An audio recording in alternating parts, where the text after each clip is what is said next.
Fala galera, bom dia, boa tarde, boa noite. A gente vai dar prosseguimento à nossa parte genética aí, concluindo essa partezinha de herança sexual.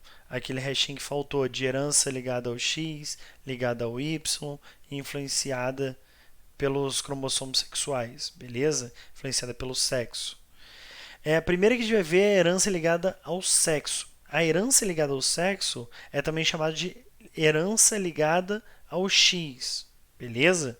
Essa herança ligada ao X é assim chamada porque, obviamente, isso é ligado ao cromossomo X. Lembrando aqui vocês, eu tenho dois cromossomos X em uma mulher e eu tenho um cromossomo X e um Y num homem. Lembrando que essa região de baixo aqui desse cromossomo X da mulher são homólogos entre si e são homólogos em relação a essa região X do cromossomo X do homem. Beleza?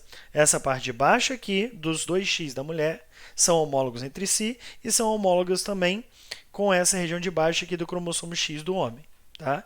Essa região de cima aqui, ó, que você vai ver, é uma região homóloga também entre o X e o Y.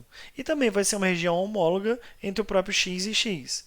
Já essa regiãozinha azul é a região exclusiva do sexo masculino. É a região não homóloga do Y. Beleza? Você tem uma região não homóloga do X, que vai ser comum às mulheres, não vai ser comum ao homem. Você tem uma região não homóloga do Y, que vai ser comum aos homens, não vai ser comum às mulheres, tá? Essa região não homóloga do X, ela vai ter uma certa homologia, digamos assim, com essa região de cima do Y. Mas ainda assim vão existir algumas variações, tá? Algumas especificidades, digamos assim. Então vamos lá. A herança ligada ao sexo, a herança ligada ao X, eu vou ter dois padrões, o padrão recessivo e o padrão dominante. No caso do padrão recessivo, é importantíssimo que vocês se lembrem que, quando eu pego, por exemplo, X, alguma coisa minúscula, por exemplo, X azinho, eu estou me referindo à característica recessiva.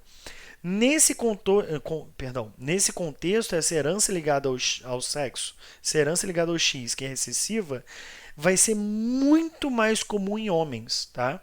É muito mais frequente em homens. Então, os homens são muito mais afetados que as mulheres, tá? A transmissão de mulheres não afetadas ou portadoras para seus filhos. O que isso quer dizer? Quer dizer que as mulheres que elas não manifestam a característica, mas elas portam o alelo, tá? Elas são chamadas de portadoras ou não afetadas, elas vão passar adiante esse alelo para o filho. Porque pensa só, filho do sexo masculino recebe o Y do pai e obrigatoriamente o X da mãe. Tá? Então, obrigatoriamente, se esse homem é afetado, por exemplo, no exemplo aqui, a gente tem esse cara no heredograma ali, o 2 aqui da primeira ou da segunda geração. Ele obrigatoriamente recebeu esse X da mãe, beleza? Ah, Nicolas, se o pai dele fosse afetado, ele fosse pintadinho também, não importa. Porque o pai obrigatoriamente doou o Y para ele. O X ele recebeu da mãe. Tá? Então, a transmissão de mulheres não afetadas portadoras para os seus filhos. E a transmissão de pai para filho ela não ocorre. Que é isso que eu acabei de falar. Por quê? O que o pai compartilha com o filho? O que o pai vai passar para o filho? Filho do sexo masculino. O cromossomo Y. Beleza? Como eu estou falando de uma herança em que o gene está presente no cromossomo X, não tem como o pai passar para o filho, porque o pai nunca passa o cromossomo X para o filho, a não ser que exista um erro. Tá? Uma mulher só será afetada se tiver pai afetado e mãe afetada. Ou pai afetado e a mãe portadora, e a mãe ter passado aquele alelo afetado para a filha. Beleza? Então, por isso que é muito mais complicado de você encontrar mulheres com características manifestando a característica ligada a um cromossomo X sendo uma característica excessiva. A gente vai falar mais pra frente ali das duas principais, daltonismo e hemofilia. É muito raro encontrar uma mulher assim, por quê? Imaginemos, por exemplo, que a frequência com que eu encontro um alelo recessivo para o daltonismo na população é de 1/500. Tá? Imagina o seguinte: a cada 500 pessoas que você analisa, somente uma delas vai ter um alelo para o daltonismo. Vai ter um XDzinho. A cada 500 pessoas, uma tem um XDzinho. Quando eu analisar esse tipo de coisa, para que eu encontre uma mulher com daltonismo, ela tem que ser XDzinho, XDzinho. Ou seja, vai ser 1/500 vezes 1/500. É a regrinha do E que a gente vê em probabilidade. Você quer que ela seja XDzinho e XDzinho. 1/500 vezes 1/500. 250 mil. Vai ser 1/250 mil pessoas. Para você encontrar uma mulher com daltonismo. Enquanto que basta que o homem tenha um XDzinho que ele vai ser daltônico. Tá? É uma condição que a gente chama de hemizigose. Tá? São determinados alelos, determinados genes que se manifestam em hemizigose. Tá? Que é aquilo que eu falei para vocês na última ou penúltima aula. Beleza? Todos os filhos de homens, perdão, todos os filhos homens de mulheres afetadas serão afetados. Todos. Por que todos? Porque se a mulher é afetada, ela só tem XDzinho.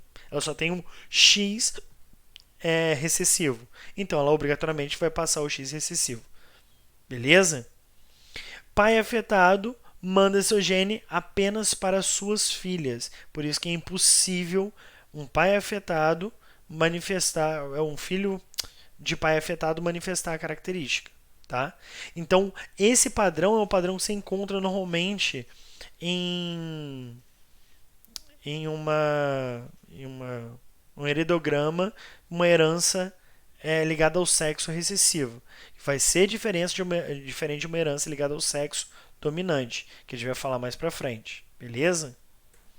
Aqui eu tenho um exemplo. O primeiro exemplo é o daltonismo. O que seria basicamente o daltonismo? É quando o indivíduo tem dificuldade na visão de cores primárias. Tá? Ele não consegue perceber as cores. Por exemplo, existe um testezinho rápido aqui que vocês conseguem fazer. Esses 6 círculos aqui, existem números dentro desses 6 círculos aqui. Tá? E como existem variações nos graus do daltonismo, tem pessoas que às vezes conseguem perceber um e não perceber outro. Tá? Tem pessoas talvez que não vão conseguir perceber nenhum. Nesse caso aqui, só para que vocês vejam se vocês têm daltonismo ou não. Esse primeiro círculo é 25. Esse segundo círculo é 29. Esse círculo aqui é 56. Esse daqui é 45. Este daqui é 6 e este é 8. Obviamente isso é o que eu estou enxergando. Eu acho que eu não sou daltônico, pelo menos eu nunca. Eu já sempre fiz teste, nunca fui diagnosticado. Se alguém estiver enxergando um número diferente, depois comenta aí que a gente vai ver o porquê que isso aconteceu. Tá? E aqui eu tenho um exemplo de como uma pessoa daltônica observa um semáforo, por exemplo. Aqui, uma pessoa sem daltonismo, vermelho, amarelo e verde. E aqui uma pessoa com daltonismo. Parece variação de tons de amarelo. Beleza? O que vai dificultar em muito a pessoa perceber se o sinal abriu ou o sinal fechou. A não ser que ela grave a ordem da onde seria a cor de pare, o sinal de pare, e onde seria o sinal de siga. Né? Então vamos lá. O que eu encontro em termos de fenótipo e genótipo para o daltonismo? O fenótipo vai ser sempre relacionado à pessoa apresentar ou não aquela característica do daltonismo. E o genótipo vão ser aquelas variações das letrinhas. Nicolas, mas cadê o Azinho, Azão, Bzinho, Bzão? A gente não usa mais isso. A gente só usa isso para herança autossômica. Tá? Dos cromossomos autossomos. Agora a gente usa, que a gente está falando de herança sexual, a gente só usa os cromossomos sexuais, beleza? Então eu tenho ali, XDzão, XDzão, a mulher vai ser normal, beleza? XDzão, XDzinho, a mulher também não vai manifestar o daltonismo, mas aí ela é considerada uma portadora, porque ela está portando um alelo. Ela consegue, por exemplo, passar esse alelo aqui, recessivo, para um filho, e o filho vai ser daltônico, beleza? Por isso que essas duas primeiras, a mulher não é daltônica, mas nessa segunda situação, ela não é daltônica, mas é portadora do alelo para o daltonismo. Aqui, XDzinho, XDzinho. Ela vai ser uma mulher daltônica, beleza? Obrigatoriamente, todos os seus filhos serão também daltônicos. Aqui, um homem normal é XDzão Y. Isso que eu falei que é a hemizigose. Tá? O homem ele não precisa ser XDzão, XDzão, XDzão, XDzinho ou XDzinho, XDzinho para manifestar característica. Por quê? Porque basicamente ele vai ter somente um X. O outro é o Y. Como o outro é o Y, ele não tem os mesmos genes na região não homóloga do Y do que os genes que ele tem no X, beleza? Por isso que é uma hemizigose. Então, o homem XDzão Y, ele tem o fenótipo normal. O homem XDzinho Y, ele tem um fenótipo daltônico. Galera, um parênteses aí que é uma coisa minha, da minha cabeça. Sempre que possível, ao invés de usar o termo normal para se referir a uma pessoa que não tem uma determinada característica, usa o termo afetado e não afetado. Por exemplo, afetado pelo daltonismo e não afetado pelo daltonismo. Porque acaba que o normal é como se uma pessoa que é daltônica não fosse normal. Então eu acho que acaba não ficando muito legal. Principalmente se eu fazer uma prova, aí uma prova discursiva, dependendo da banca, ela pode descontar ponto por isso. Tá? E aqui eu tenho uma imagem que mostra à esquerda, pelo menos a minha esquerda, não sei se a imagem vai estar espelhada aí na hora de assistirem, essa é a imagem original aqui, ó. A imagem como a gente vê esse cubo mágico, né? E aqui é a visão de uma pessoa daltônica desse cubo mágico. Lembrando que tem variações do daltonismo, tá? Existem daltonismos onde a pessoa, por exemplo, ela percebe tons de cinza, tá? E aí eu tenho uma outra herança ligada ao sexo. Essas são as duas principais, as duas que mais caem em questões, tá? Uma que é o daltonismo, que a gente acabou de falar, e a outra é a hemofilia. Ambas são heranças ligadas ao X recessivas. A hemofilia é uma anomalia que compromete a capacidade de coagulação sanguínea no seu organismo. Então você tem problemas de hemorragia quando você tem hemofilia. E o padrão aqui genotípico é o mesmo. Só que eu vou trocar a letrinha, ao invés de ser XDzinho, XDzinho, ou XDzão, XDzão, igual era no daltonismo, eu vou usar o H de hemofilia. Então, uma mulher XHzão, XHzão, ela é normal. Uma mulher XHzão, XHzinho, ela também vai ser normal, ou seja, não vai portar a hemofilia, mas vai portar, ela não vai manifestar a hemofilia, mas ela vai portar o alelo para a hemofilia, beleza? Uma mulher XHzinho, XHzinho é uma mulher hemofílica, tá? Então é uma mulher afetada pela hemofilia. Um homem XHzão Y, ele vai ser não afetado. Ele não vai ser afetado, tá? E nem tem como ser portador, tá? Só a mulher tem como ser portadora. Por quê? Porque só a mulher tem 2X. Estou falando de características ligadas ao cromossomo sexual X, beleza? E o homem, quando ele vai portar a hemofilia, vai ser quando ele for XHzão Y. Beleza? Partiu então para a próxima, que vai ser também ligada ao sexo, só que agora dominante. Como é que eu tenho essa diferença da dominante para a recessiva? A dominante ela vai ser relativamente rara, mais rara do que a recessiva, tanto é que não são muitos exemplos atribuídos. É difícil você encontrar exemplos relacionados a uma herança ligada ao X dominante. Normalmente, quando aparece um heredograma, igual apareceu aqui para vocês determinarem se ela vai ser ligada ao X dominante, se ela vai ser ligada ao X recessivo, se ela vai ser autossômica e assim por diante, tá? Primeira característica, ela afeta muito mais as mulheres do que aos homens. Então você repara aqui que eu tenho 2 homens afetados e eu tenho 4 mulheres afetadas. Ou seja, eu tenho o dobro de mulheres afetadas do que de homens. Beleza? Só que sempre que as filhas de homens, perdão, filhas de homens afetadas sempre são afetadas. Então sempre que os homens estiverem afetados, obrigatoriamente suas filhas terão afetadas. Por exemplo, se esse cara aqui fosse afetado, essas duas filhas aqui, além dessa, também seriam afetadas, beleza? Imaginando, obviamente, que essa mãe não fosse afetada. Filhos de homem afetados nunca herdam a característica. Por que filhos de homem afetados nunca herdam a característica? Porque o homem passa, o pai, no caso, passa o Y para o filho e não o X. Então aqui, ó, esse cara é X, sei lá, azão, Y, e ele vai passar para esse filho aqui o Y, enquanto que o X azão vai para essa filha. Beleza? Mulheres afetadas podem transmitir para ambos os sexos, beleza? Como é o caso aqui desse primeiro. Você tem aqui uma mulher que transmitiu tanto para esses filhos homens como para a própria filha mulher. Por quê? Porque basta um alelo dominante para manifestar a característica, tá? Então basta um X azão, tanto no homem como na mulher, para manifestar a característica referente àquele X azão, aquele gene. Beleza? Partiu então para a herança agora restrita ao sexo, tá?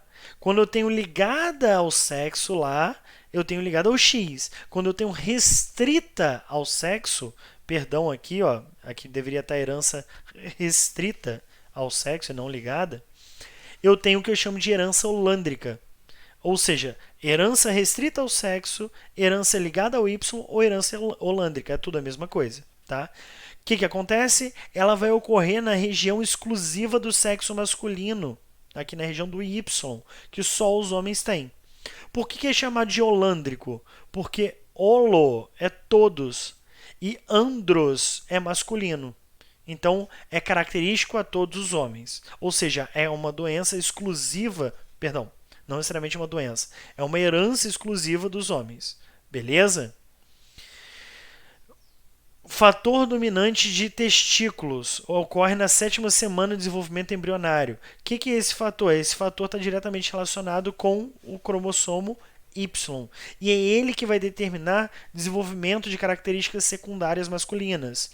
Desenvolvimento de pelo, desenvolvimento de maior massa muscular, a voz vai engrossar, desenvolvimento da genitália, do testículo e do pênis.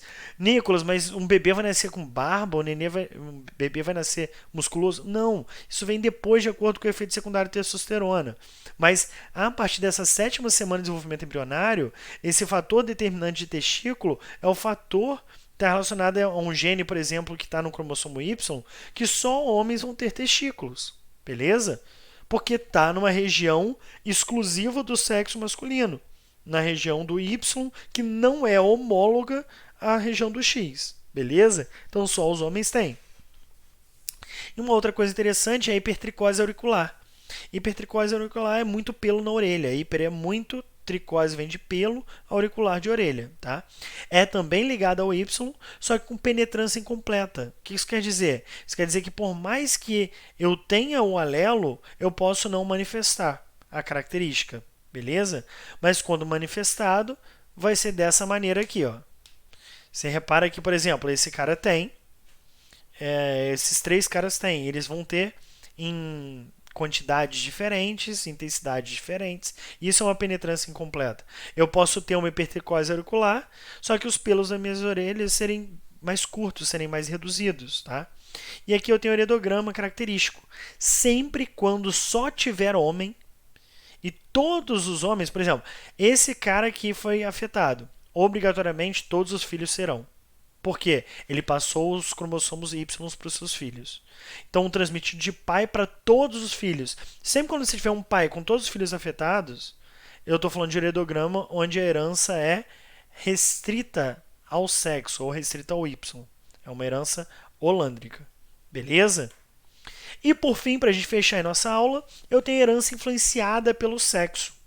Qual que é a diferença dela ser influenciada pelo sexo? A principal diferença é que ela não vai estar nos cromossomos sexuais. Ela está presente nos cromossomos autossomos. Ela está presente nos cromossomos que são aqueles 44 pares, perdão, 44 cromossomos, formados por aqueles 22 pares, que são os autossomos. Só que vão se manifestar de formas diferentes em homens e mulheres. Qual é o principal critério para diferenciar se aquilo é uma herança sexual ou uma herança autossômica? Simples. Eu tenho a mesma proporção de homens e mulheres afetadas? Tenho.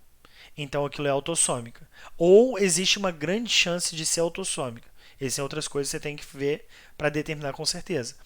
Existem variações na frequência de mais homens afetados ou mais mulheres afetadas daquela característica? Existe. Então aquilo ali é uma herança sexual. Aí eu tenho que depois determinar se é ligado ao X dominante, ligado ao X recessivo, influenciada pelo sexo, que é o que a gente vai ver agora, ou restrita ao sexo, que é a holândrica que a gente acabou de ver. Beleza? O principal exemplo que a gente tem é a calvície, que tanto mulheres quanto homens ficam calvos, tá? Só que, perdão, se vocês repararem, é muito mais raro vocês observarem uma mulher calva do que um homem calvo. Isso ocorre porque a calvície para as mulheres é recessiva, enquanto que a calvície para o homem é dominante. Então repara que o fenótipo do homem calvo é cesão, o genótipo no caso, o fenótipo de homem calvo. Ele vai ter o genótipo cesão ou cezinho. Beleza? Nesse contexto, o que eu estou falando para vocês? Que basta o homem ter um alelo dominante para calvície, que ele vai ser calvo.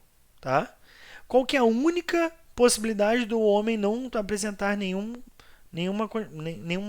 nada de calvície? É que ele seja homozigoto recessivo para o gene da calvície. Já a mulher, a única situação em que a mulher é calva é na homozigose dominante. É justamente o extremo oposto, é a inversão completa. Nicolas, mas não é dominante para o homem recessivo para a mulher? É como se fosse. Tá? Só que você repara que a mulher recessiva, cezinho ou cezinho, ela vai ser normal, ela não vai ser calva. E ela vai ser como se fosse na homozigoto recessivo, só que no caso ela vai ser homozigoto dominante. A mulher vai ser calva somente quando for homozigoto dominante, perdão. Nicolas, mas por que isso acontece? Qual que é a diferença? A diferença é os genes estão localizados nos cromossomos autossomos, mas os cromossomos sexuais influenciam na expressão, na manifestação desses genes. Beleza? No homem, basta ter um alelo dominante para calvície, que ele vai ser calvo. A única forma de não ser calvo é sendo homozigoto recessivo. A mulher, a única forma dela ser calva é numa homozigose dominante. Tá? Ela apresenta os dois alelos para calvície. Beleza? Aqui eu tenho um padrão da calvície feminina e um padrão da calvície masculina. Você vê que a intensidade da calvície também muda muito. O homem tem uma calvície muito mais pronunciada do que a mulher. Por isso que é muito comum você encontrar homens carecas, mas não é tão comum você encontrar uma mulher careca. E um outro exemplo que a gente pode encontrar é em relação ao chifre de carneiro. Caiu até numa questão da UERJ esse tipo de coisa. Por exemplo, um chifre de carneiro, você encontra que o genótipo pode ser H1H1, H1H2 ou H2H2, tá? Só que no macho, a única forma dele ser sem chifre é se ele for H2H2. É a única possibilidade, tá? Lembrando que o gene H1 domina sobre o gene H2 nos machos e o gene H2 domina sobre o gene H1 nas fêmeas. E a única possibilidade das fêmeas surgirem com chifre, ou seja, uma fêmea com chifre, seria se ela fosse com o genótipo H1H1. Então,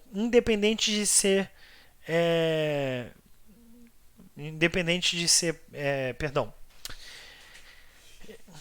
independente se eu estiver falando do genótipo H1H1 ou H1H2 para o macho, ele vai ter chifre. A única forma de não ter chifre é o genótipo H2H2. Para a fêmea é o inverso. A única forma da fêmea ter chifre é com o genótipo H1H1. Tá? Ela tendo H1, H2 ou H2H2, ela vai ser sem chifre. Beleza, galera? Eu espero que não tenha ficado muito confuso aí. Eu peço desculpa, eu estou terminando de gravar agora, são 8h17 e eu estou virado. Então, se existir algum erro aí, me comunica, alguma dúvida, entre em contato, que a gente vai sanar essa dúvida aí e vai reexplicar o conteúdo. Beleza? Grande abraço aí para vocês e bons estudos.